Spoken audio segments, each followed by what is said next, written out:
Самолеты из Минска прилетают около 5 часов утра, то есть темно, но даже в этой темноте горы замечательно видно. Безумно странный контраст по сравнению с Белоруссией. Я никогда не бывала за границей, не видела горы. Когда ты приезжаешь в новую страну, покидая свою, как мы тогда думали, на несколько месяцев, тебя встречает нечто настолько древнее и монументальное. Это очень круто.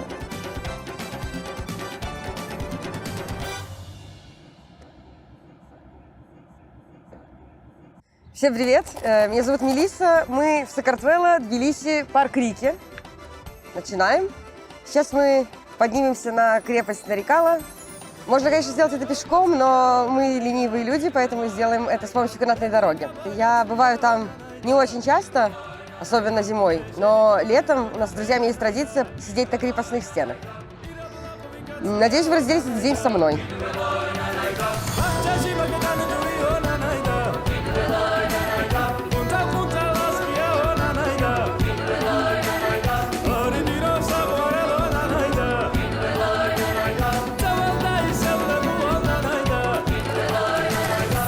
Да, в Грузии, как можно догадаться, очень много гор. В качестве общественного транспорта используются не только метро и автобусы, но и подъемники, потому что до некоторых мест по-другому добраться либо сложно, либо практически невозможно.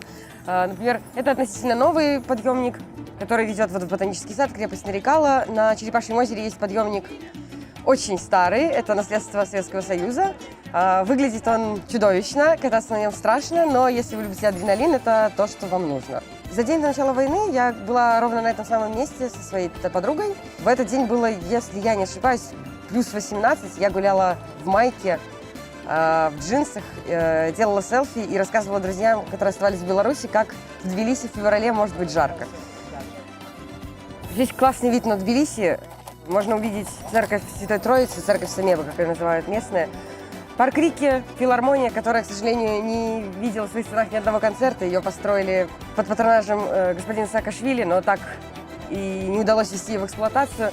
Чуть-чуть за ней, с куполом, это президентский дворец, который сейчас вроде как не используется для того, чтобы там приводил приемы госпожа президентка. И мост мира тоже построен при Саакашвили, символизирует собой мир во всем мире, как это очень важно для Грузии. А здесь президентка? Да.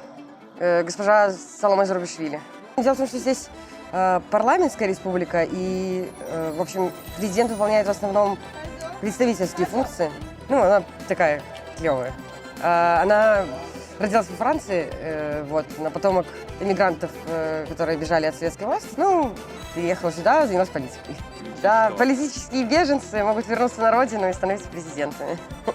Я не знаю, что еще можно рассказать. Это нужно видеть своими глазами, это никакая камера не передаст.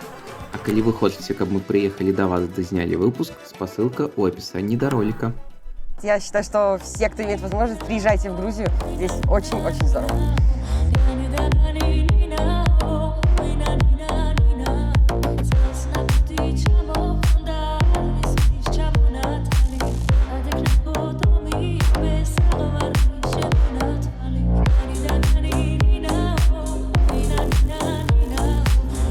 Когда прилетаешь в Тбилиси, едешь из аэропорта в город, нет даже теоретической возможности не заметить горы. Я никогда не бывала за границей и не видела горы до уезда из страны. А здесь я одновременно видела и горы, и очень длинные тоннели под горами, в которые проезжают машины. Это незабываемо. Нельзя сравнить ни с чем, если ты до этого не видел гор. Это одно из самых классных, теплых воспоминаний для меня о том, что когда ты приезжаешь в новую страну, тебя встречает нечто настолько древнее и монументальное. Это очень круто. Это одно из самых красивых вещей, которые я когда-либо видела. Горы Тбилиси. Тацминда, Нарикала, жила возле Тбилисского моря. Это то же самое, это водохранилище Тбилисское, оно гораздо меньше, чем Минское. Оно вообще выглядит как большое озеро, скажем так. Там видно, с одного берега видно другой, но оно очень чистое, очень красивое. Мы делали там купалье в 2022. Кто-то был в костюмах, кто-то без. Ответственные люди распечатали песни и научили желающих петь белорусские народные песни. Другие ответственные люди привезли дров, разложили костры. Третьи ответственные люди варили крупник. Посреди мероприятия пошел чудовищный ливень. В Грузии это такая страна довольно радикальная во многих. Если жара, то плюс 40, если дождь, то сразу ливень. Все намокли, как мыши, но удалось все-таки распалить огромный костер выше человеческого роста и плясать вокруг него белорусские танцы, что позволило нам всем очень-очень быстро высохнуть. И все это было на берегу Тбилисского моря. Это был очень классный такой белорусский праздник. Не просто купалье, а прям единение. У тебя не очень много друзей в эмиграции, но ты их находишь таким образом через мероприятие. Вот. Я знаю, что многие люди оттуда, которые там присутствовали, они продолжили общаться. У нас есть белорусская комьюнити, коворкинг «Кропка». Там проводятся белорусскоязычные ивенты, мероприятия. Там танцуют в группах, смотрят, там читают лекции, смотрят фильмы. Валя Иванович выступает, проводятся образовательные ивенты. Туда просто можно приходить поработать. В Тбилиси это очень важно, потому что когда у тебя дома отрубают свет, а где-то работать надо. Так что, когда ты пишешь начальнику, я не сделала работу, потому что у меня не было света, это не ложь. И грузинская архитектура, она супер комфортная для меня, потому что церкви не выбиваются, например, из ландшафта. Они очень органично вписаны всегда. Грузинские дворики вот эти, которые завешены бельем, какими-то покосившимися балкончиками, это все очень как будто так и должно быть. Это такая часть культуры. По ним водят экскурсии вот по центру города, по этим вот так называемым итальянским дворикам. Они выглядят органично, они выглядят классно. Мне очень нравится. Не знаю, как в них жить, скорее всего, не очень удобно, но люди оттуда не уезжают. Да, в Тбилиси церковь вообще на каждом углу. Вот едешь в такси, таксист может креститься каждые там несколько поворотов, потому что, есть же эта христианская традиция креститься, когда видишь церковь. Очень сильно отличаются от белорусских. Они скорее похожи на армянские, да простят меня все грузины. Они все построены примерно одинаково, примерно одной формы, с примерно одинаковыми куполами. В них, в отличие от белорусских, практически нет золота. Мне очень нравится, что здесь церкви не помпезные, они очень просто выглядят изнутри и снаружи.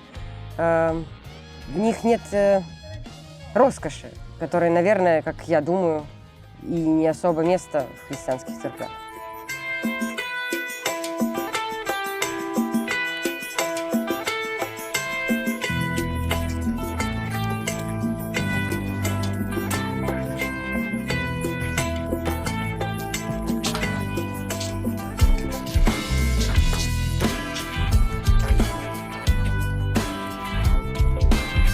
Мы возле Серных бань. За моей спиной водопад, который мы к вам, к сожалению, не покажем. Из-за риска обвалов проход к нему закрыт. Но это очень знаковое для Тбилиси место. Все очень любят Серные бани. Одна из главных визитных карточек города. Здесь летом очень много людей, много туристов, много местных отдыхающих. И несколько местных пожилых мужчин-музыкантов переодеваются в национальные грузинские костюмы и играют на баяне. Как-то я была здесь со своей подругой. Мы шли мимо них, и они спросили у нас, откуда мы. Мы сказали, что из Беларуси. И они переглянулись между собой, улыбнулись и стали играть и петь куполинку. Это было очень мило с их стороны. Вообще, грузины имеют общее представление о Беларуси. Часто, в основном, люди пожилого возраста, которые застали Советский Союз. Я думаю, есть некоторое недовольство по причине того, что приехало много белорусов, а потом приехало еще больше русских. И украинцы приехали, и цены на жилье в какой-то момент можно было сравнить наверное, с самыми дорогими городами Западной Европы. Цены на двухкомнатные квартиры были там около $1500, $2000. Местные, соответственно, не могут позволить себе их снимать. Ну и была некоторая напряженность по причине того, что, получается, приезжие отнимают жилье у местных. Сейчас много людей уехало, и вроде как стало попроще. На улице за ни русский, ни белорусский язык не бьют. Все очень доброжелательные. Экскурсии предлагают, в ресторанах кормят, очень вкусно, очень доброжелательно. Грузины очень любят свой флаг, вывешивают его у себя в домах, на частных домах, в квартирах, много где можно встретить. С большим уважением к нему относятся, это приятно. А на День независимости очень здорово украсили проспект Руставели в прошлом году. Получается, над головой, как не флажки, а такие прямоугольные полосочки ткани белой и красной. Многие белорусы это снимали, фоткали в ТикТок. Типа, вот, смотрите, как может быть и как бывает. Да, очень красиво.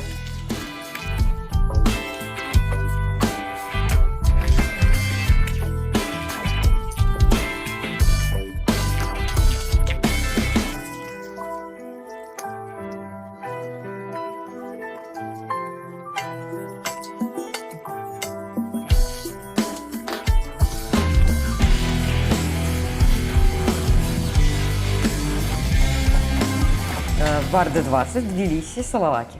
Здесь классные коктейли, классные настойки, очень вкусные. Наверное, одни из лучших в Тбилиси, потому что ребята их делают сами. Нам тут спадабаўся коктейль беларускі з крамбамбуляй і згушчонкай. А калі вы тут бываеце, пішыце, які звычайна замаўляеце. Вот, это крутое место в центре, до которого всем удобно добираться с любого конца города.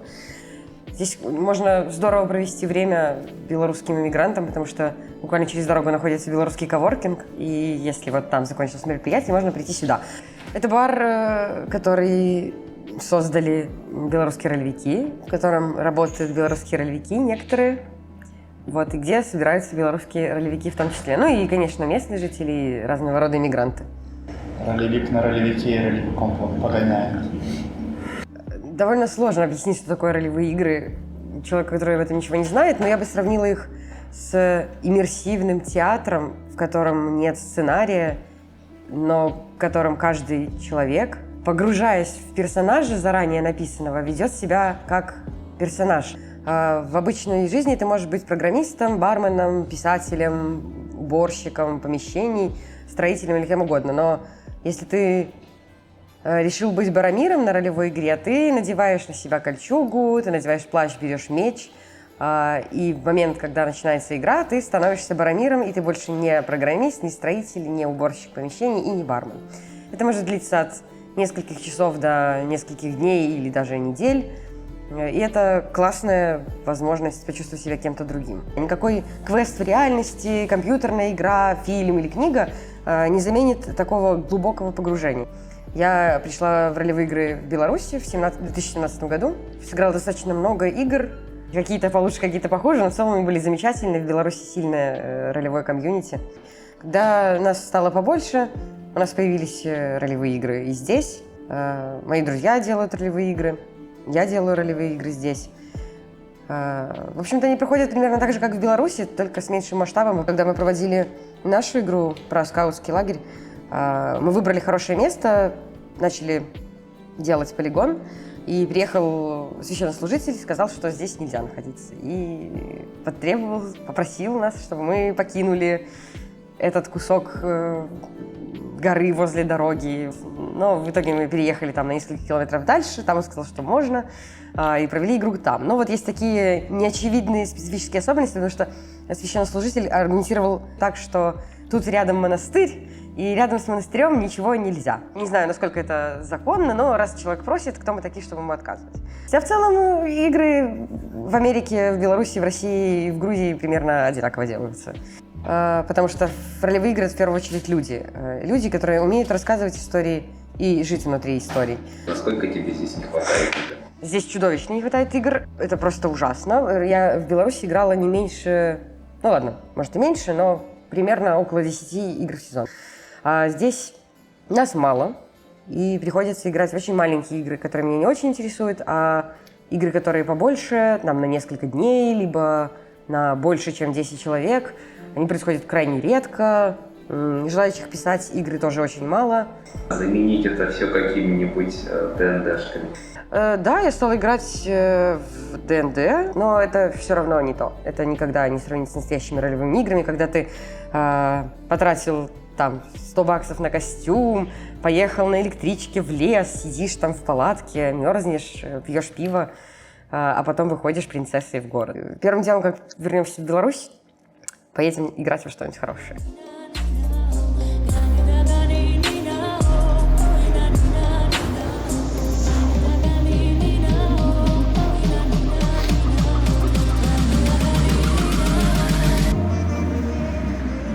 На мурале моя подруга и ее дочь.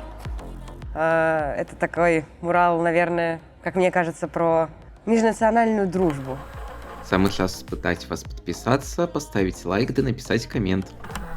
Про белорусскую женщину с белорусской дочкой, которая вынуждена живет в Тбилиси. В общем-то, мое отношение к тому, что белорусское – это важно, и к Беларуси в целом, оно не меняется уже очень много лет. Очень много. С тех пор, как мне было лет, наверное, 15. С переездом не изменилось ровным счетом ничего. Я как слушала белорусское, общалась с белорусами, так и продолжаю Грузинская культура потрясающая, грузинская музыка потрясающая вдвойне, грузинский язык очень красивый, очень классный, но это не мой язык, не моя музыка, не моя страна, не моя земля. Я надеюсь, когда весь этот кошмар закончится, мы вернемся домой, будем приезжать в Грузию часто, может быть, даже надолго приезжать в Грузию, но это всегда останется страной, в которой мы будем гостями. А что с собой грузинского в Беларусь ты хотела бы забрать? Я бы забрала книжку рецептов, я бы забрала папаху, и я бы забрала бутылку вина. В моем доме лежит белорусский флаг, и каждый раз, когда к нам приходят друзья, мы слушаем «Нискис», «Пылай» и «Разбитое сердце пацана». Белорусского в моей жизни не стало ни больше, ни меньше, его всегда было много. Неважно, на каком языке я говорю, наверное, мне так кажется. Важно то, что я думаю о Беларуси больше, чем о чем-либо другом. Повны склеп на свае бздуры. Я больш пра хінкаліну, а ты пра хачапуры. Хай жанільская гусь табе распавядзе ў снах. Мае чайкі ўсё яшчэ лунаюць на тваіх вятрах. Адмаўленне, гандаль, дэпрэсія, гнеў. Я не забыўся на цябе, хоць і час прыняць прыспеў. Не мяняеш свой замок, каб падышоў майму ключу. Ты чакай мяне, чакай, толькі я не прыйду.